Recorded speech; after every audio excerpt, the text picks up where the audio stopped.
of me, I have no relationship to me, it just hurt me.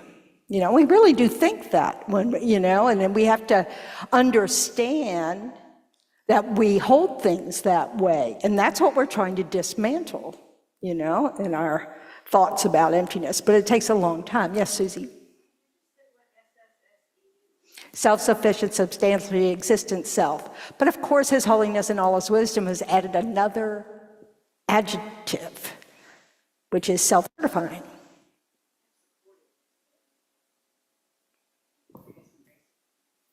Basic problem in where I took it was always SSSE, self-sufficient, substantially existent self. Self-sufficient, self-certifying, substantial.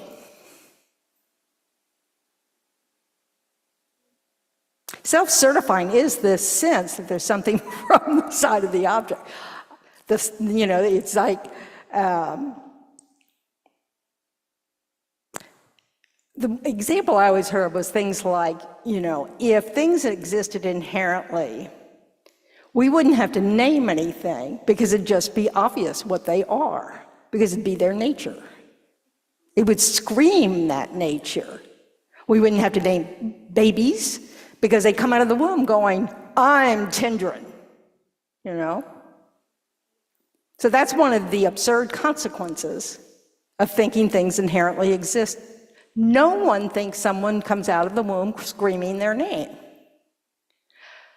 So what they're not recognizing is what inherent existence means. You know, we have to, this is why we have to really identify the object of negation so that we, when we refute it, negate it, we are negating the right thing, the correct non-existent thing. So, yeah, David.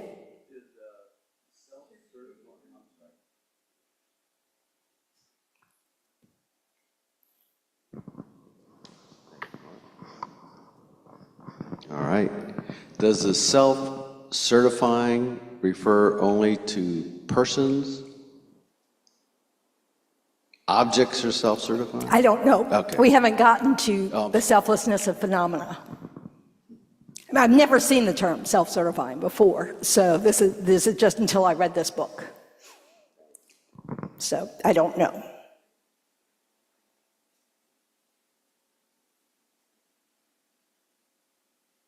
So I'm not a lot of help there.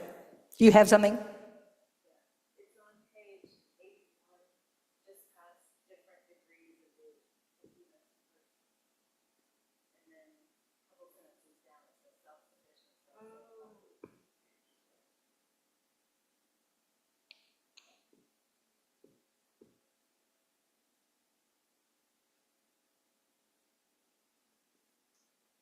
I still didn't see where what you said.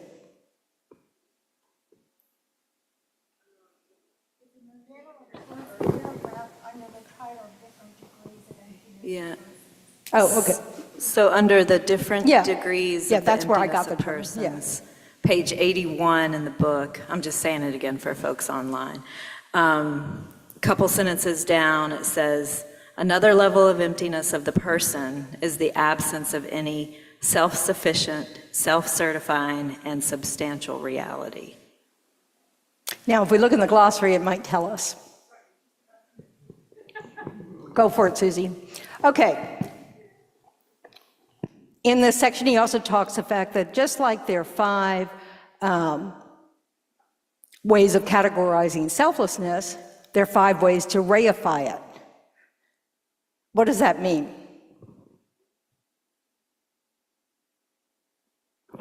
What does it mean to reify it? Make it real. What does that mean? Because that is what it means, but what is that implying? Inherent existence, exactly so. Okay, so when you take these things like the absence of a self-sufficient, substantially existent, self-certifying self, what is its equivalent reification? So if one's in absence, what's the other?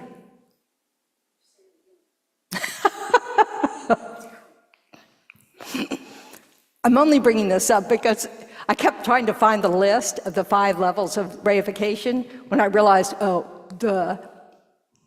So if you're saying a type of selflessness is the absence of a person existing self-sufficiently, substantially exists in self-certifying way, what are we saying is the reification? They do exist self-sufficiently, substantially exist. This is not rocket science, but I missed it. So anyway, and that comes from, one of the things we have to be careful when we read things on emptiness is we tend to make it more complicated than it is.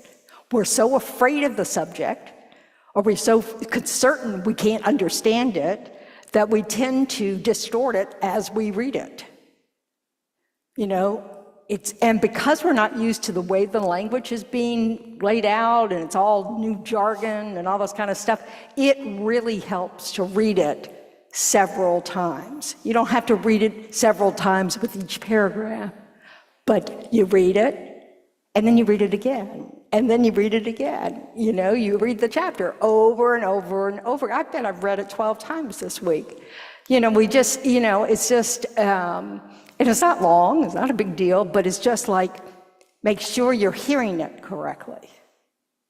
You may not understand it all, but you want to make sure that what you don't understand, you're actually seeing that. You know what I mean? Because sometimes we'll think, is it saying this? And we don't even have the right words. We misread it entirely because we're distorting it due to our not understanding the subject. But this is how you start to understand the subject. Anyway, not important.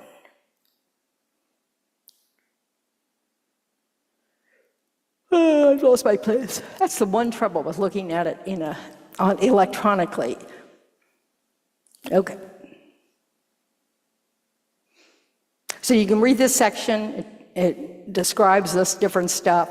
But like I said, I'm going to start with the middle way, Prasangika school, so that we can go back to the other schools if we have time, because I'm not as interested about them. And I'm not an expert at tennis, but I'm not an expert at emptiness.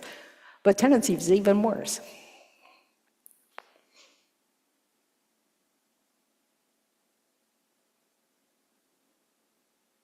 This is also where he discusses some of the why we shouldn't doubt the Mahayana, the words of the teacher, or that the reasons why some students of the Buddha think that the Mahayana sutras were not taught by the Buddha, that the logic doesn't hold up. Not that we can prove that the Mahayana sutras are the words of the Buddha, but we can't prove the Pali Canon's the words of the Buddha either, because neither was written down at the time of the Buddha. So we're trusting the oral tradition where it was handed down to down to down to down, and since it's not my mind that handed it down to down and down, we can have a lot more faith, because apparently Ananda was really good at it. So, and all these people have oral traditions. So emptiness is the key.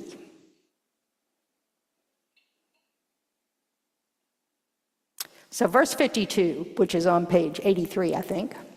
To linger and abide within samsara, but freed from every craving and from every fear, to work for the benefit of those who ignorantly suffer, such is the fruit that emptiness will bear.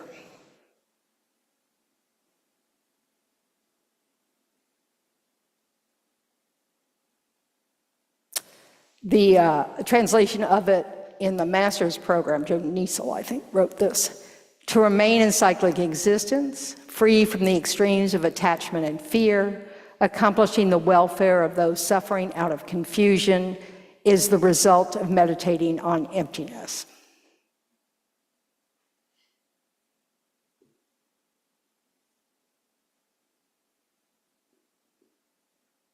So this is where they discuss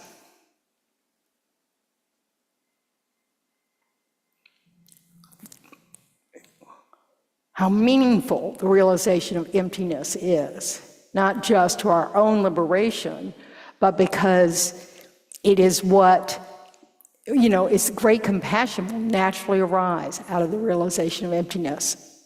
And then anybody who maybe wasn't so keen on having to help everybody will naturally be keen on helping everybody because they can see it's possible. That suffering's totally not necessary if you can remove your ignorance. And that it's not valuable to just enjoy the bliss of nirvana, this bliss of no suffering, when others are suffering. So you want to keep showing up. Fortunately, you don't suffer when you do this. So that's probably the other thing that gets them going, is to realize, oh, I am liberated from suffering, so I can help others, and it won't hurt.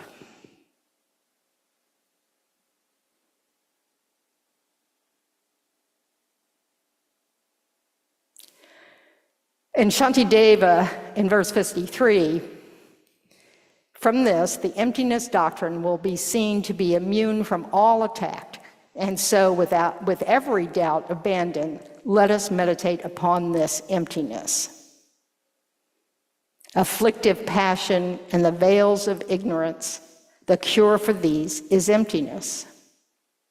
Therefore, how could they not meditate upon it who wish swiftly to obtain omniscience? So we've just gone through all the other people's view and refuting it.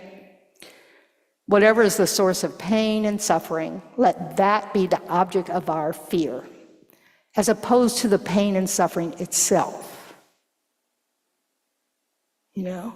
So what we should be afraid of is ignorance, not pain and suffering. That's something that's just born out of ignorance. And if we finally remove our ignorance, that won't exist.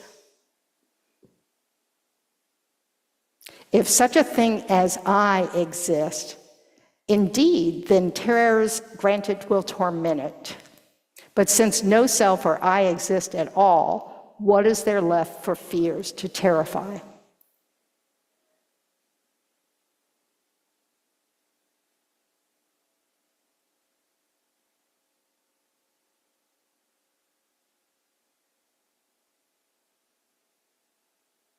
So that it's just our holding on to this self.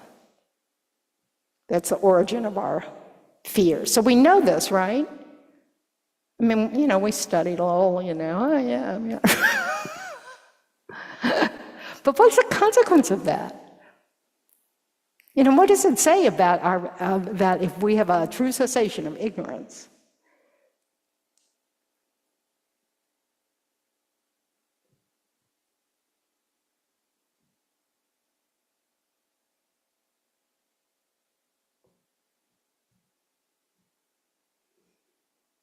Yeah, please. I think if we have a true cessation of ignorance, then we'll feel calm, we'll be able to solve problems, we'll be able to be content and live happily, we won't be judgmental. There will be no disturbing states of mind at all. Right. So there's no disturbance, there's no suffering, there's no pain, you cannot create karma anymore. So we really want to see that. It isn't just, we'll have good days from here on out. There won't be any, we won't be able to create the cause for any dissatisfaction, any discomfort, any of that. This is just with liberation.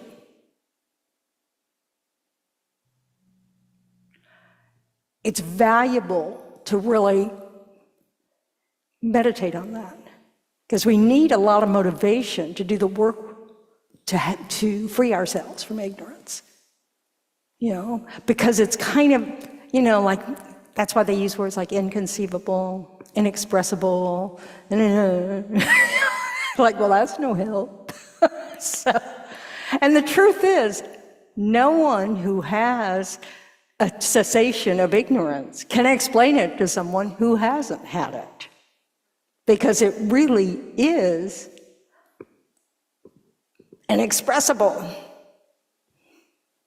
You know, in that first verse where it says something like it's ultimate truth is separated from whatever it was, what was it separated from? The intellect.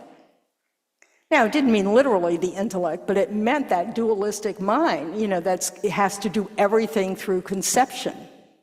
You know, when you have that direct understanding of emptiness, you don't have any intervening conception there.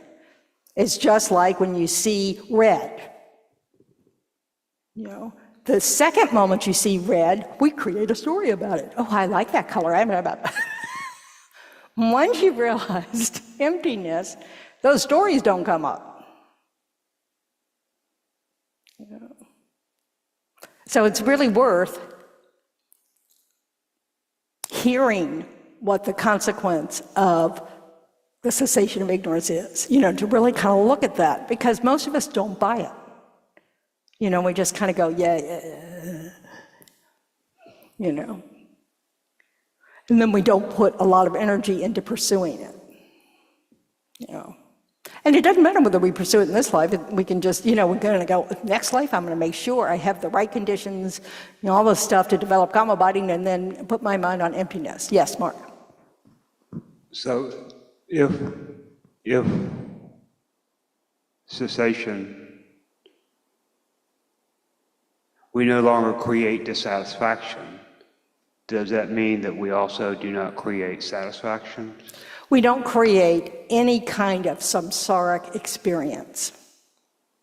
So what we consider pleasure in samsara is no match from the pleasure of liberation from samsara. We can't even describe the bliss of no suffering.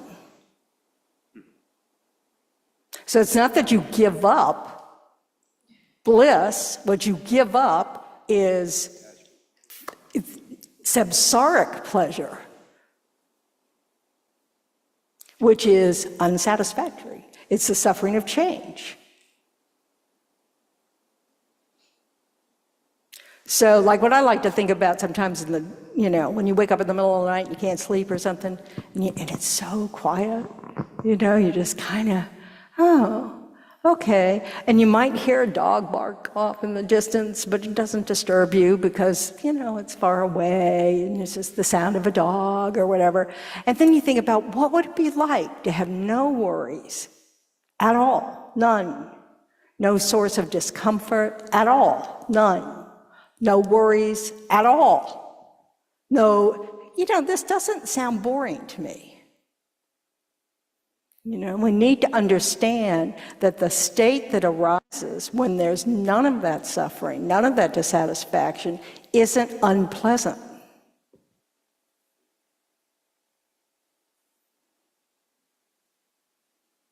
But we have to really kind of open our minds to that idea. So this idea that if we don't want to have any fear, that there's literally nothing to fear if we quit grasping at the self as inherently existent.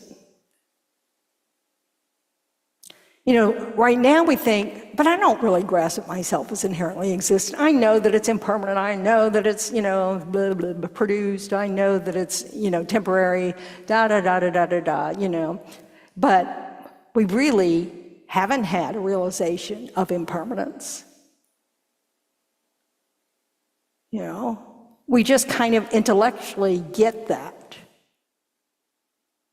But we don't have that direct experience of impermanence. In the same way, we don't have that direct experience of emptiness. And meditating on these things with calm abiding, we will. And that will, I mean, our view will be quite different.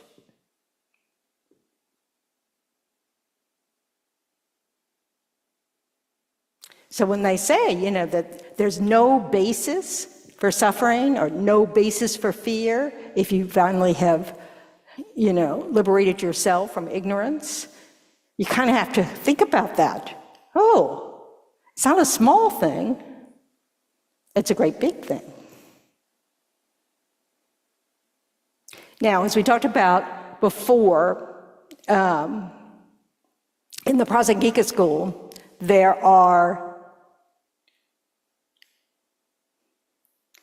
there's the selflessness of phenomena and there's the selflessness of person. What's the difference between the two?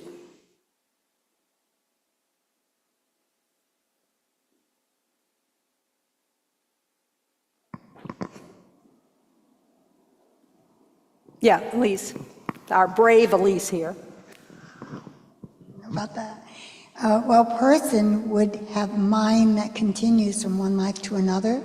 Phenomena would just exist temporarily and not have an underpinning that would carry on other That's a good lives. point, is that persons are sentient beings. That is literally just the definition. The selflessness of persons is referring to sentient beings. So what does that mean about persons? It includes insects and animals, everything that has sentience, okay? Phenomena are all that stuff that's inanimate, that's not sentient. So that's an interesting point. Yeah, Susie? I'll go out on a limb and say there is no difference. There's absolutely no difference in what the emptiness of each is. What's different is exactly what you're getting at, is the object of that emptiness. So in one case, we're talking about sentient beings, in the other case, we're talking about things. So they're both objects. Everything's an object of knowledge, but they're, so you can look at it that way. But one has sentience and the other group does not. They say that to realize the emptiness of persons or the selflessness of persons is easier than the selflessness of phenomena.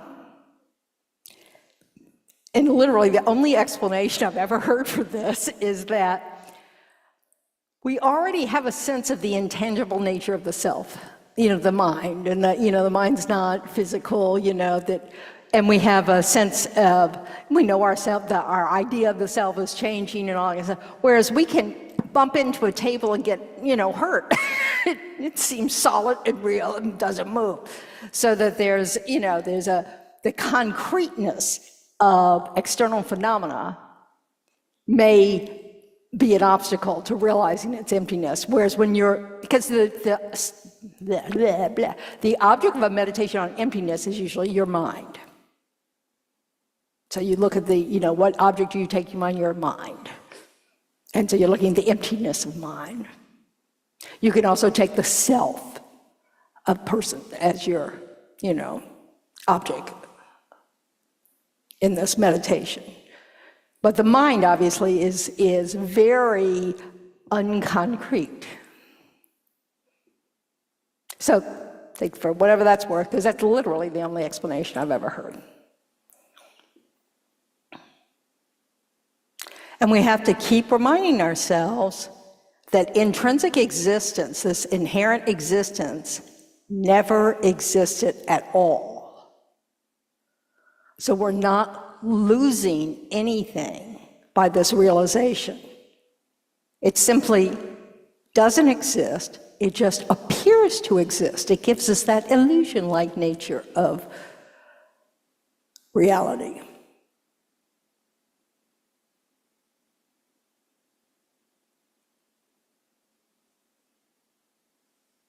Now, our afflictions. Do our afflictions exist?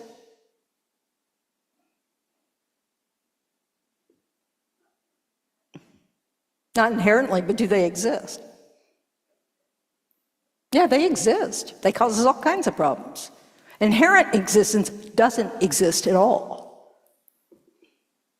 Coming from this misunderstanding about how things exist inherently, all these afflictions arise.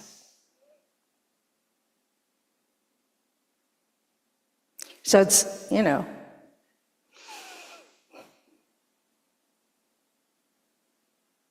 So the object of refutation or object of negation that we're looking to really get a handle on, is this, how do I superimpose inherent existence on the self? So an easy, no, that's such a stupid word. let's change that word to a different word. Easy's not a good plan.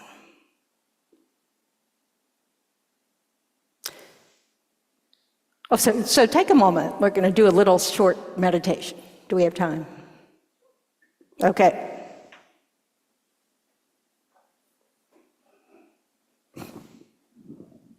It's so nice. I'm underneath an AC vent. Okay, I want you to imagine one of these things. We're trying to really have that self that we're so convinced is really, really there to arise. So there are different ways you can do that. You can imagine being in the dark. So imagine you're at home and you wake up at 2 and it's really dark, and you get up and you bump into something you're not familiar with. So perhaps a fearful self arises.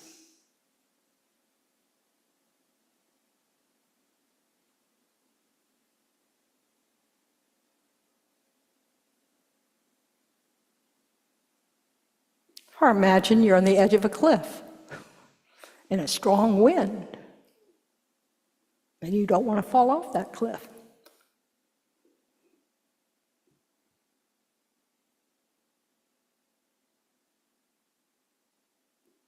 So concentrate on this for a moment, really trying to allow that inherently existent concrete self. That's me.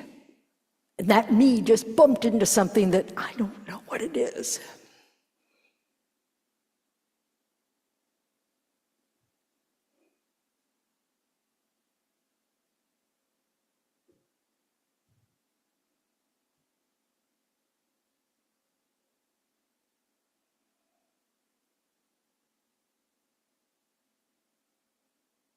Really get that sense of how you think that self is so real.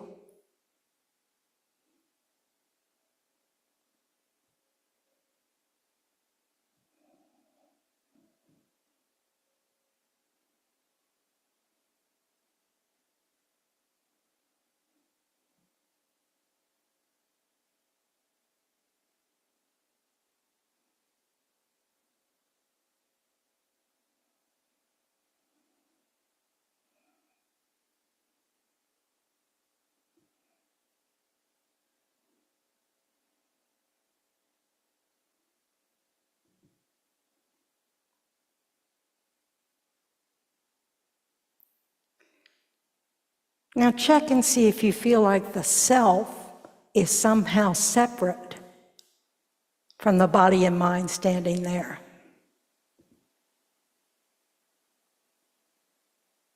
That the body and mind are there,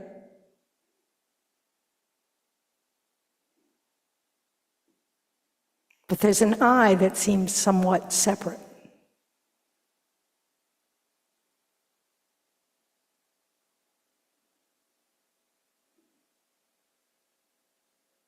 Where is that?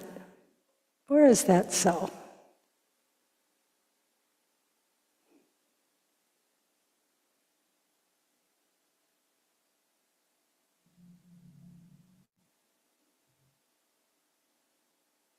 If you're afraid, what are you afraid of? Are you afraid of your body being hurt? Your mind being hurt? The self being hurt?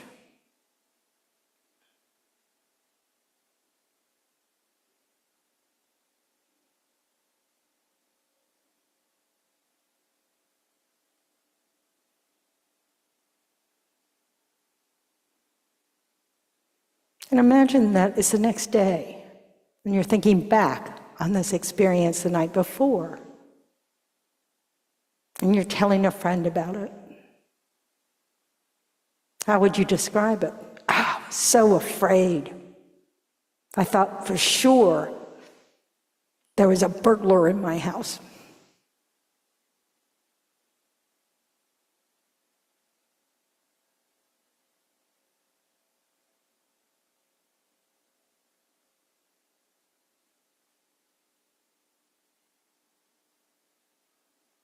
But there wasn't a burglar in the house. Thank goodness.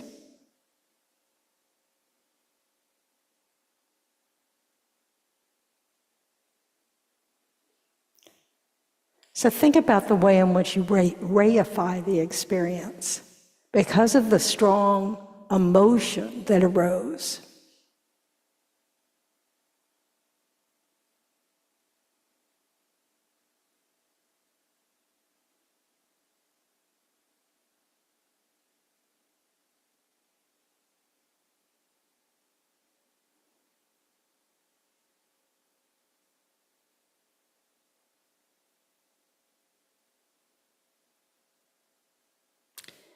That self that we reify doesn't exist at all.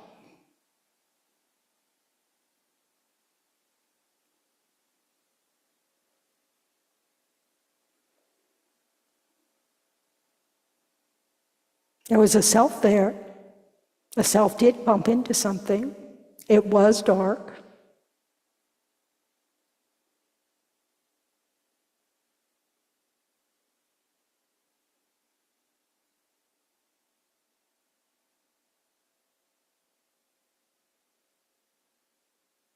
So how can we distinguish the self that exists from the self that doesn't exist?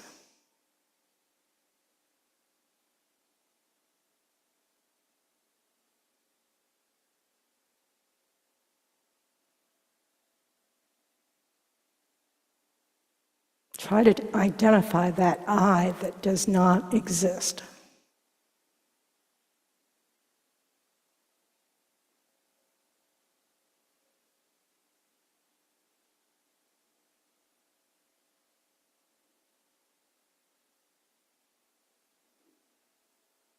Is it the thumping heart? Is it the mind of fear?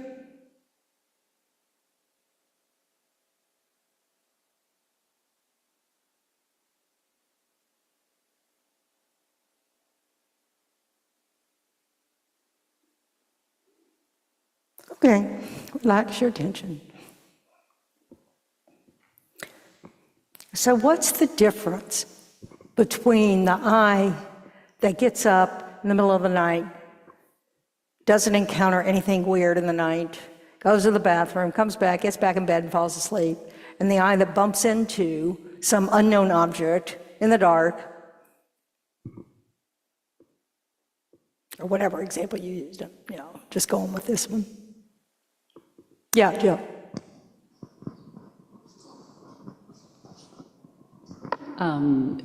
I think the way I've heard it described is it's so under buried. So the self is just buried, but it's always still there, but we become aware of it. So like Geshe used to say, if someone said, screamed out, "Tendron," if they walked in the room, you would be like, your whole person would become aware.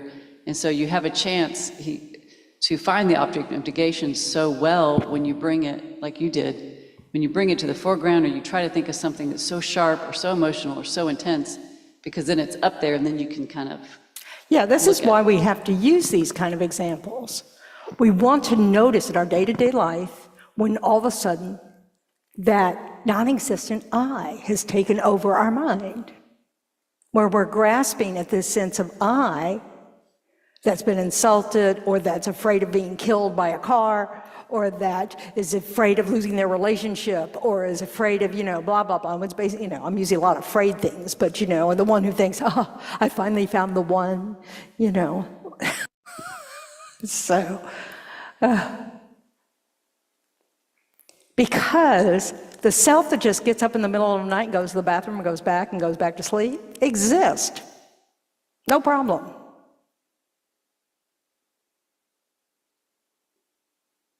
But that self that we really hold tightly to, I am waking, I can't believe I just woke up in the middle of the night again. I'm not going to get enough sleep. I'm not going to blah, blah, blah, blah, whatever stories, you put around that, and then you get up, go to the bathroom, I'm up anyway, and then you bump into something. And then suddenly your mind's really quiet.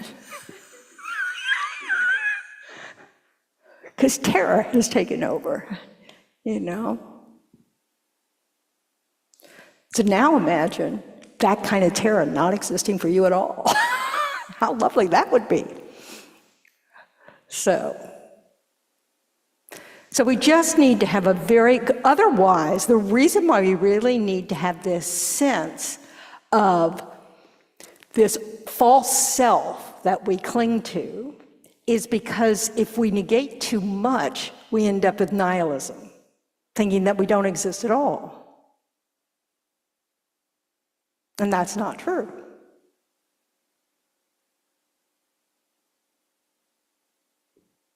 But if we cling too tightly and we don't refute enough, then we get stuck in samsara and not get out because we reify too much, So we really get insulted. We really think that this moment is the moment that ends all, bees all, and, it's just another moment. And one of the things that we don't talk about much, unless we're talking about death and dying and we're Buddhist, is the fact that your continuum never ceases.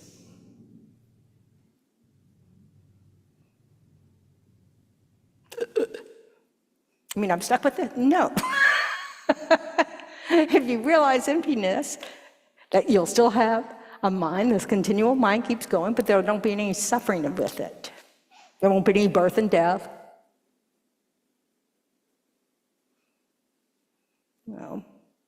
But getting, so this balancing these two, that ultimate truth and conventional truth don't negate each other.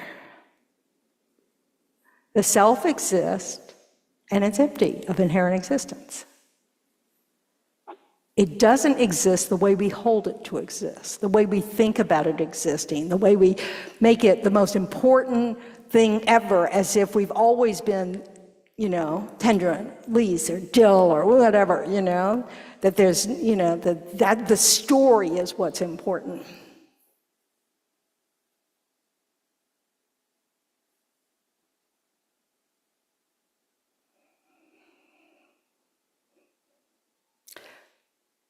So that when we meditate on things like Geshe does often, is, this, it's the self, the head, it's the self, the face, is it the neck, is it the arm?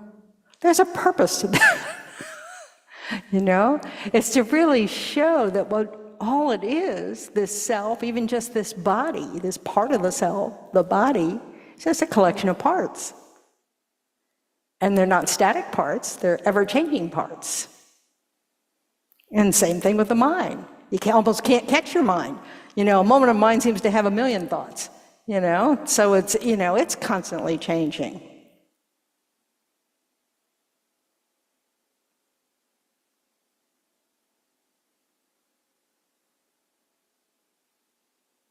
So we know that this self is just this name we give to these parts, right? It's a label. We imbue that label with a whole lot of other stuff.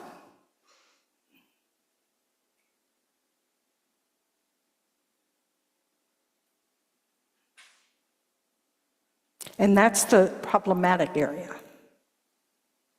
This doesn't mean we don't have a history, that we don't have a past, that we don't have relationships, that we don't have, all of those things exist. But the way we hold them to exist is that they inherently exist. And like I always said, the easiest way to tell is when something breaks and you're shocked. It's just that little reminder, I think it's permanent. Or you taste something that you've always loved and you go, ugh. It's like I can't eat handfuls of M&Ms anymore, and I'm so disappointed. But they make me sick. And so it's like, and I can't quite believe it. Because I just know M&Ms are delicious. We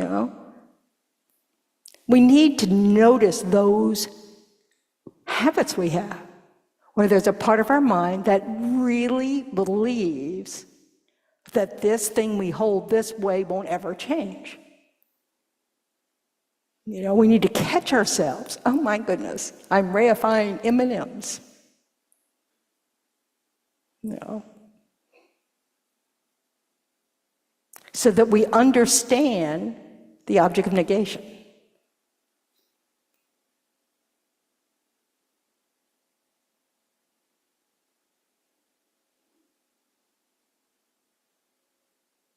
Questions? Has anybody read any of the book yet? It really helps if you read before class. Because, well, I said I was going to start with the middle way.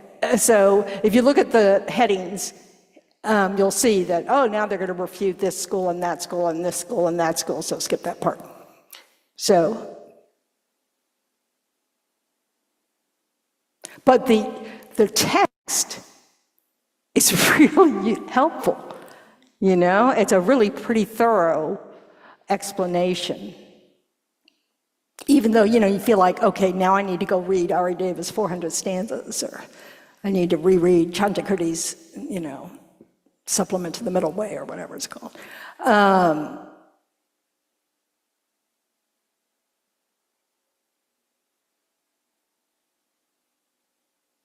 So what does it mean? So this idea that things are not independent. You know, we know the king of reasons is dependent arising. Because this is another good way to kind of look at that. What is a self that exists?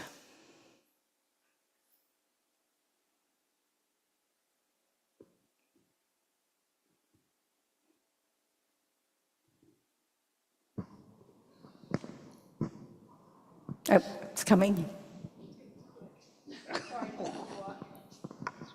Well, we're dependent on causes and conditions, that none of us got here without causes and conditions. So what does that mean about this moment?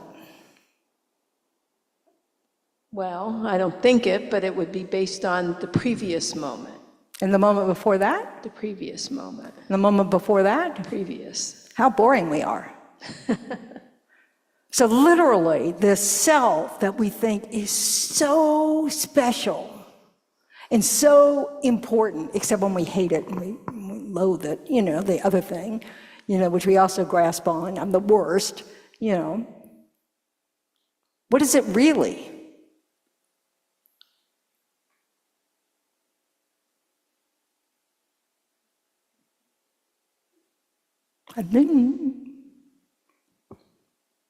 Anybody? We want to be able to think about these things and have words for them. Your words won't be my words, but we want to have a real sense of what does it mean that I'm A continuum? You're a continuum. So yes, the body's a continuum. That's why we had baby bodies, and then we had teenage bodies, and then we had decrepit bodies. But even after death, it's a continuum. Yes, but guess why? Because we take a new body, and we have a new moment of consciousness, unless we get liberated, and then we don't have to bother with all that stuff. So, yeah. Yeah, Susie? No, I'm trying to see who else wants to. So we have these stories in our mind about our lives, right? And how to, you know. So when we can kind of have a moment of clarity where we can just see these series of a billion moments that landed us here,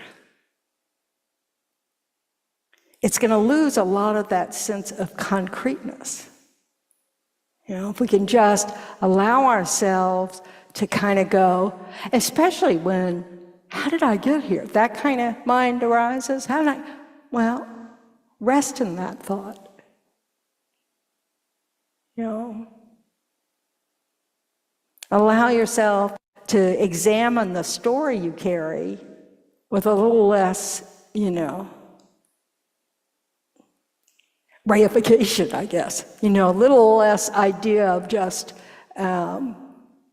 this moment or this year is so much more important. You know, it's like when we're trying to learn to give up anger or to recognize, you know, we kind of think, okay, so this event made me really angry. I'm still kind of angry about it, da, da, da, da, da. Will you even think about it 6 months from now? And we have so many of those moments that we've created stories about, that we hold on to. Oh, this is the reason I'm like this. We remember everything that wasn't nice that our father said, or our mother said, or our brothers said, or our sisters said, or, our kids say, or da-da-da-da-da. I mean, it's like insane. But we do that, We blame all this external stuff, and we all are learning that none of that's true. Not that they didn't say those things, da-da-da-da-da. But how we respond to all these events comes from us. It's our filters, our decisions, our choices or habits, because we're kind of out of control to our habits.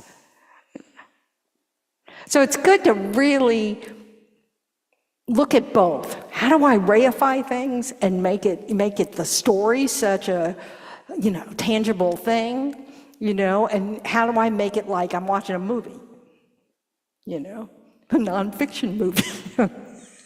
Not true. It's really fictional. The way we hold ourselves to exist is a fiction. The way we hold everybody else to exist is a fiction. And how we hold, no. I know what he was thinking.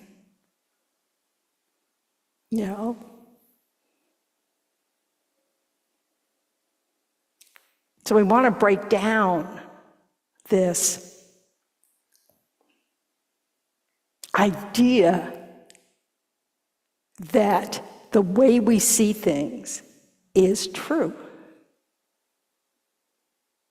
So we talked about how conventional truth is not a truth. What is a conventional truth true for?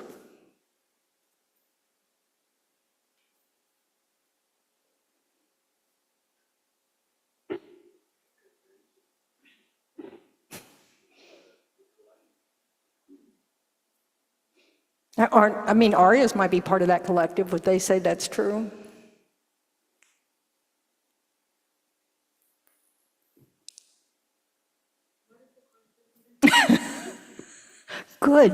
Good question. So, however you put it, where is the truth of conventional truth? Who is it true for?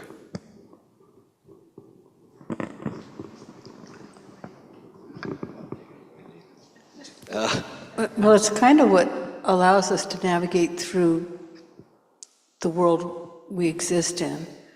That's what conventions are, but what is truth? Why is there this word truth?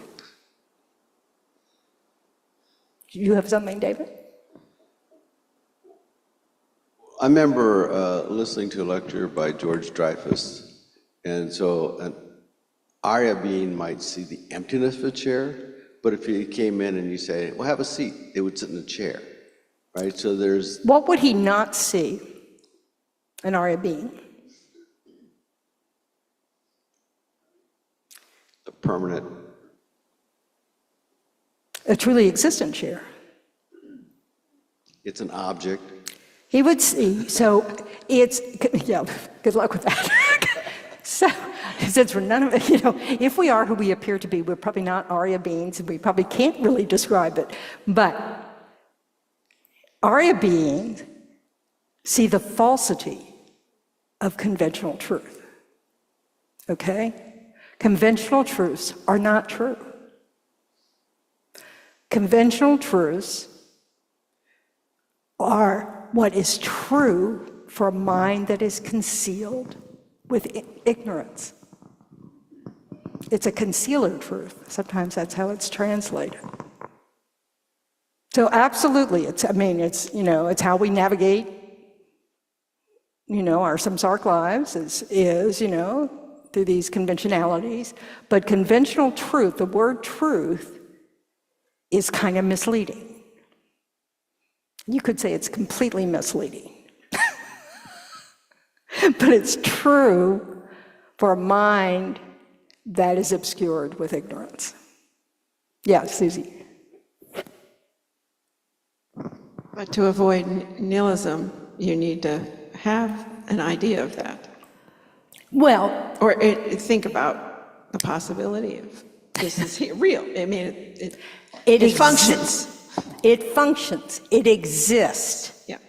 Our way of perceiving it as an ignorant being is false.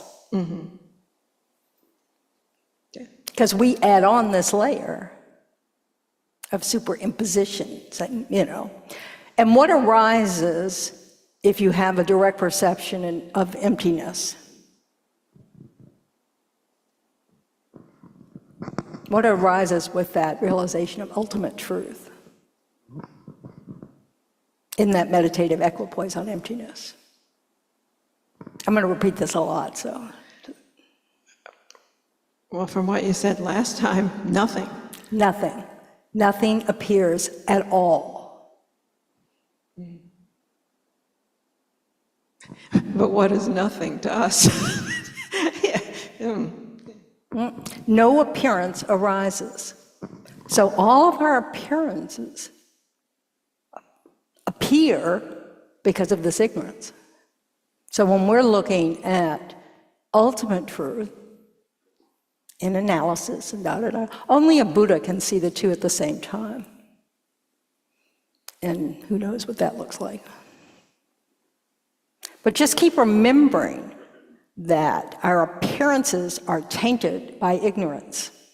They are distorted by ignorance until we realize emptiness directly, and then we don't fall for it. We see the falseness of conventional truths, conventionalities. Yeah. I'm going to say something stupid, but maybe we're all thinking that the Buddha would sit in the chair because he can see both, but the Arya being is only seeing it in meditative equipoise. Only seeing what? The emptiness. Yep. So if I was an Arya being sitting here, I mean, just my little brain is thinking, I'm sitting on a cushion. Yeah, all these things exist. They exist, but but the Buddha. But you know that the way they're appearing to you is false. Right.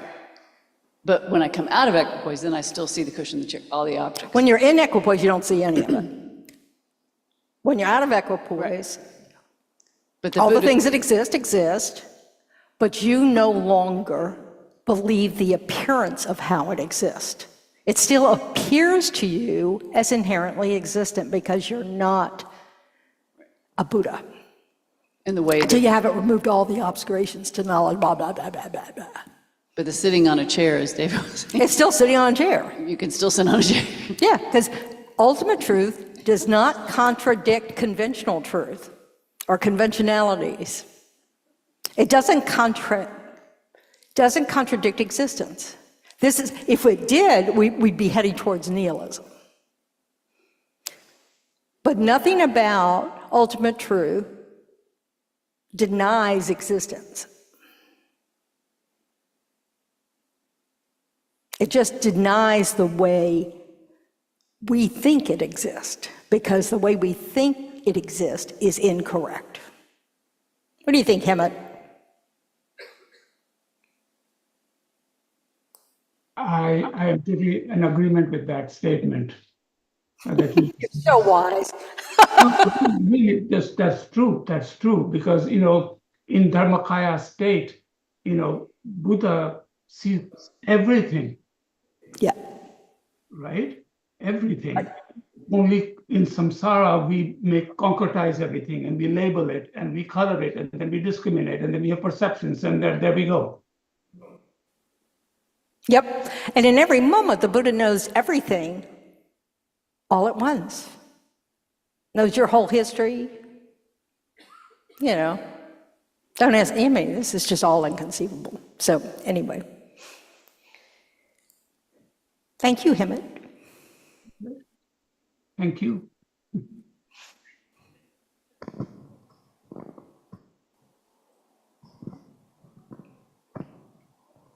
Okay, so it's useful to make distinctions between the appearing object and referent object. This is on page 87.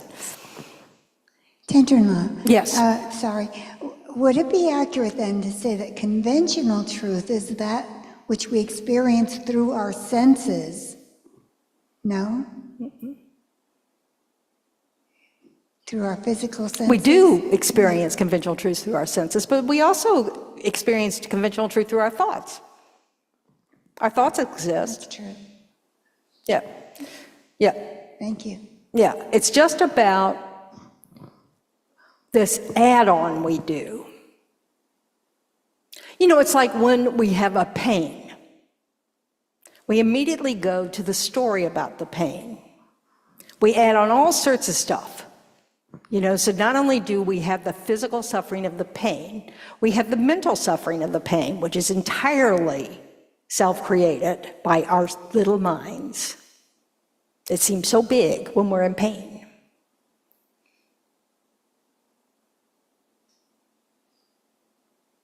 It doesn't negate the fact that we add mental suffering on top of the pain doesn't have anything to do with the pain existing. The pain exists. But the pain, what's the pain caused by? Think big. Yeah, karma. It's caused from some negative action in the past ripening as pain in your body. Okay?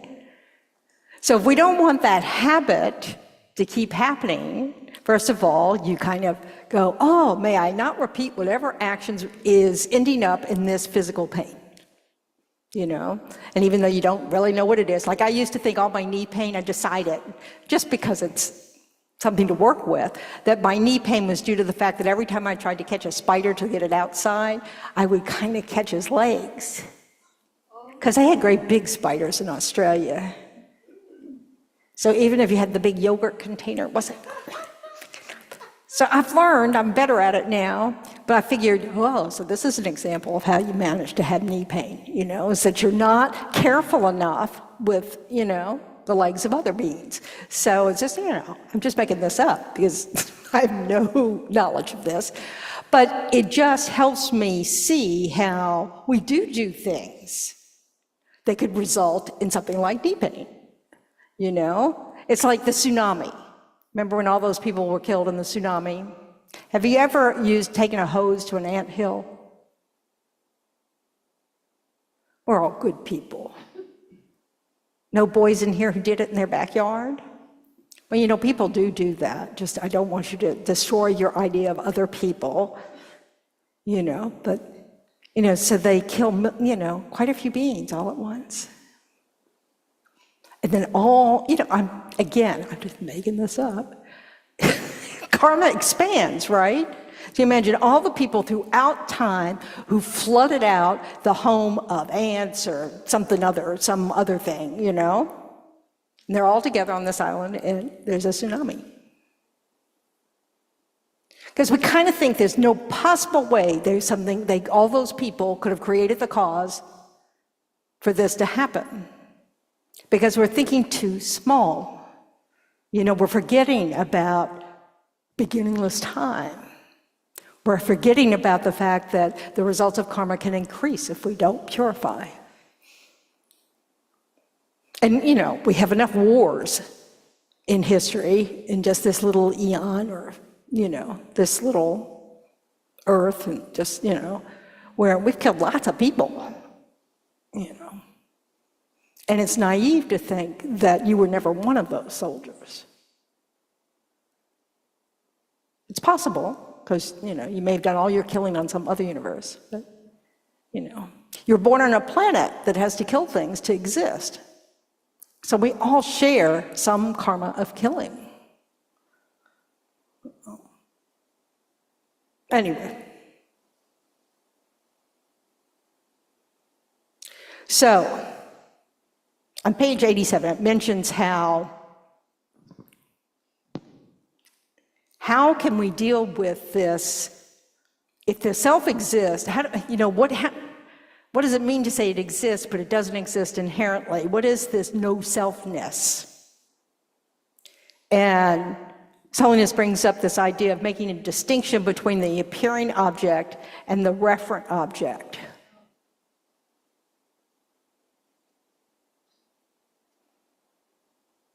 So we don't want to negate the referent object.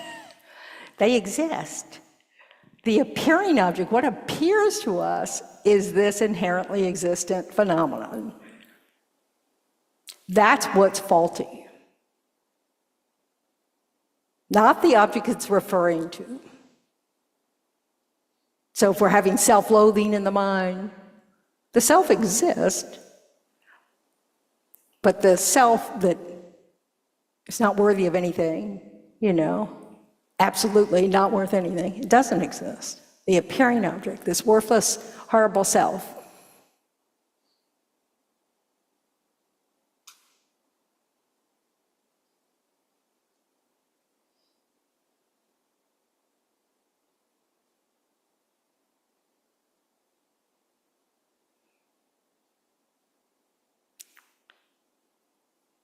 So we don't want to negate existence.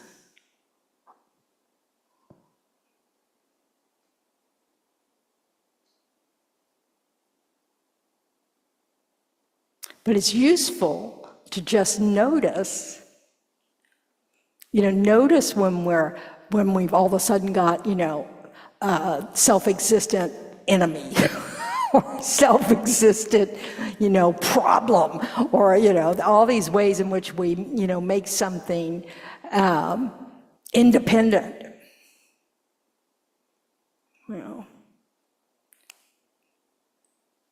And notice, the way this is appearing to me isn't true.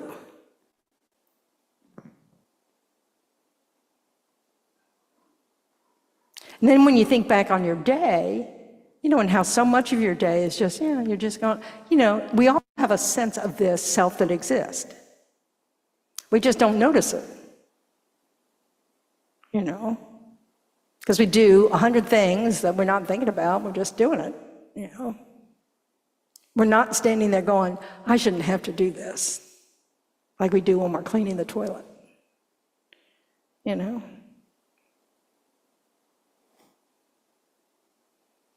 I don't deserve this, because I'm not dirty.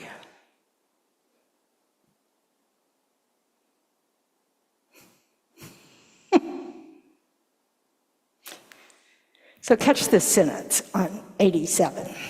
According to Tsongkhapa, this is the beginning of a paragraph, except for the direct realization of emptiness, all our perceptions and experiences are tainted by this apprehension of intrinsic existence. It's on 88. Oh, yes, it is. I just flipped the page. It's still there.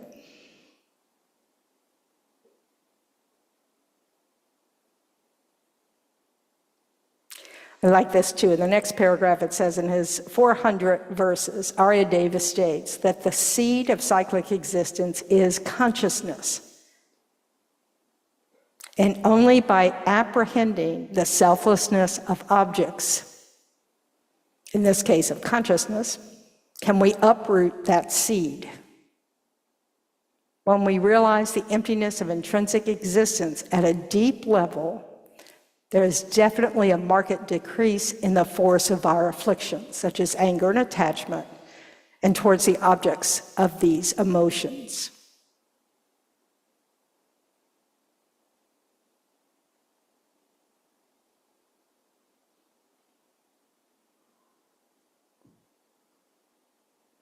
The foundation of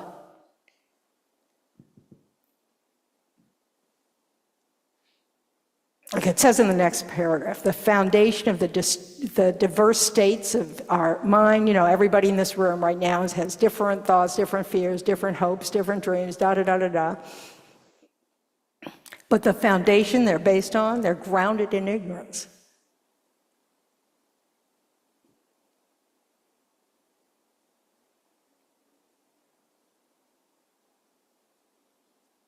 The foundation of samsara is ignorance. It's the root of it. It's what we build upon.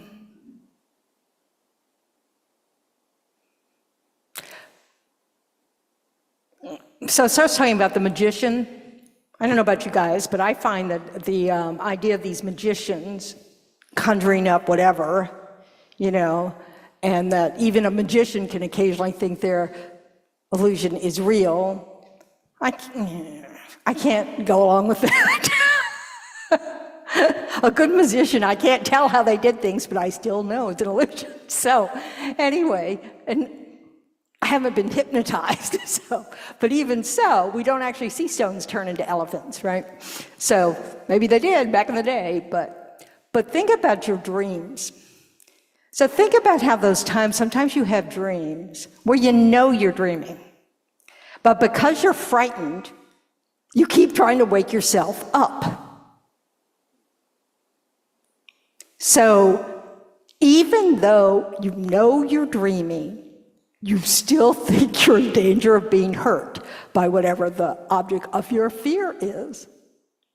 Or think you're having a really nice, sexy dream, and you know you're dreaming, and you don't want to wake up. And you know you're dreaming. To me, that's like the magician who has desire for his, illusion. It's not, our life, conventional reality is not dream, but it's like a dream. We're mistaking how it exists, just like in a dream where we know we're dreaming and we still think we're going to get killed by that, I don't know. I saw somebody's truck had a Chuck, this little doll with a Chucky on their rear window of the truck. I'm thinking, oh, that's just such a lovely image. I've never seen any of those movies, and there's a reason for that. But, but it's interesting, isn't it? So we do fall for illusions that we know are not real. So think about that. The next time you wake up from a dream where oh, thank God I finally woke up, think about that. It's very interesting that we have that capacity.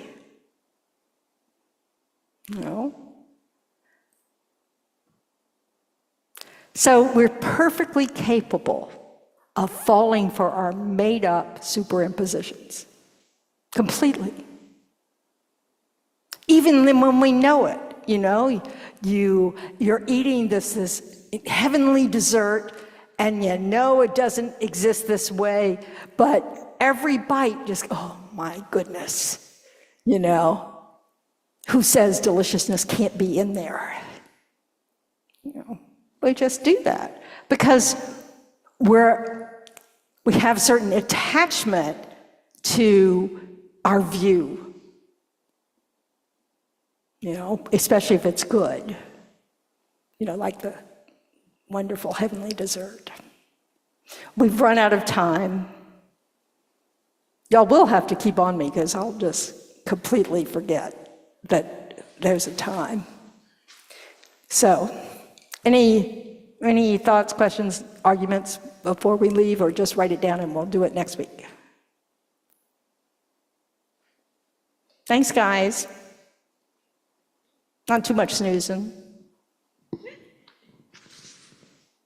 Which just, I took a nap today, I think. No, that was yesterday. Oh, thank you.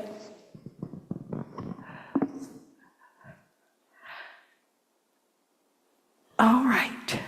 So prayers? Thank you. So pages 235 and 236 in the Gold Prayer Book. When we finish, I'll say where we're reading, what verses we'll be looking at. Due to the merits of these virtuous actions, may I quickly attain the state of a Guru Buddha and lead all living beings without exception into that enlightened state. May the supreme jewel bodhicitta that has not arisen arise and grow, and may that which has arisen not diminish but increase more and more. Just as the brave Manjushri and Samantabhadra too realize things as they are, I too dedicate all these merits in the best way that I may follow their perfect example. I dedicate all these roots of virtue with the dedication praised as the best by the victorious ones thus gone of the 3 times, so I might perform good works. I dedicate whatever virtues I have ever collected for the benefit of the teachings and of all sentient beings, and in particular for the essential teachings of perfect pure Losang Dragpa to shine forever. And now the long life prayers on page 244 for His Holiness the Dalai Lama, or page 36. In the land encircled by snow mountains, you are the source of all happiness and good. All-powerful Chenrezig Tenzin Gyatso, please remain until samsara ends. And for Sherajay Khyentse Rinpoche, page 245, the one who mastered his speech at a very young age, the one with great patience who received the name Awatari, the one with great precision who spread the teachings of Lama Tsongkhapa on bliss and void, Lama, ornament of the yellow hat tradition, please remain until samsara ends. And now on the inside back cover, the prayer for the swift return of Lama Zopa Rinpoche. Peerless teacher and assembly of the children of the victorious ones, Shravakas and Pratyeka Buddhas, victorious Losang Father and Sons, along with the lineage masters, all the objects of refuge of the infinite lands, please bestow the virtue and goodness of accomplishing this prayer here and now. Holding and spreading the Muni's precious and complete teachings through explanation and practice, you are the armor of patience that is never discouraged. Incomparable, venerable Guru, to you I make request. While striving single-pointedly for the sake of the victorious one's teachings, the sole gateway through which all benefit and happiness emerge, and from other living beings, you suddenly departed to peace. What a great loss. Nevertheless, through the undeceiving truth of the blessings of the ocean of the three jewels and the great waves of bodhicitta of the children of the victorious ones, may the smile of a reincarnation swiftly beam in glory for fortunate disciples. And now the inside back cover for the long life prayers for Geshe Gelug and Geshe Sangpo. Supreme Guide, you lead us on the many paths of virtue. A shining sun, you give us the best of excellent explanations. Supreme virtuous friend, you are a constant Dharma companion. Lama who has renounced fame, may you ever remain.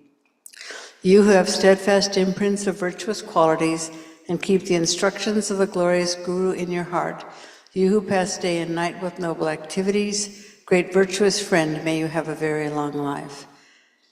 And 7 Tara mantras for the benefit of all beings. Om Tari Tu Re So Ha. Om Tari Tu Re So Ha. Om Tari Tu Re So Ha. Om Tari Tu Re So Ha. Om Tari Tu Re So Ha. Om Tari Tu Re So Ha. Om Tari Tu Re So Ha.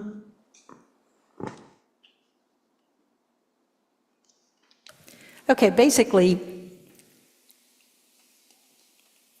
you know, if you read the text part, that's kind of, because sometimes he's just talking about he's not talking specifically about any verses, so I'll just be like, the nature and existence of self, starts talking about compassion, these kind of things.